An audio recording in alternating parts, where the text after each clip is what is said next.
आज पारादीप नेताजी क्लब पक्षर बड़पड़िया ठारे नेताजी प्रतिमूर्ति पाखरे 129तम जयंती उपलक्षे पारादीप रे पालित होता।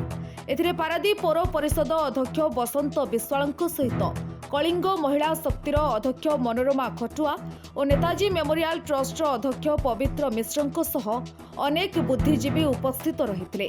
नेताजी गुणगान करने सहित युवपीढ़ी नेताजी आदर्श रे अनुप्राणित होई आगकू बढ़िले निश्चित भाव में आगकू जीवे बोली निज अभिभाषण रे प्रकाश करथिले।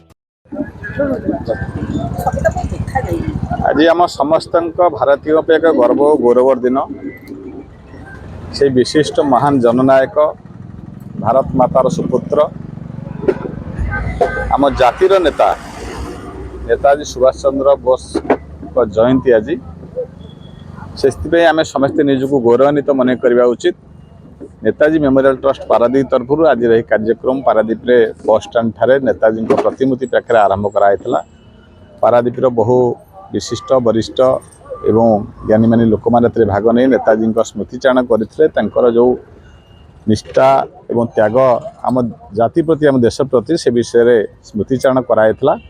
एवं धन्यवाद देवी नेताजी मेमोरियल ट्रस्ट पारादीप को से एक महान कार्य को पूज्य पूजा कार्य को से आगू नौ से जातिर पुरुष महान जननायक नेताजी सुभाष चंद्र बोस आज ये जो कार्यक्रम से अनेक धन्यवाद। पारादीप बिरजा प्रसाद को रिपोर्ट न्यूज एक्स ओडिया।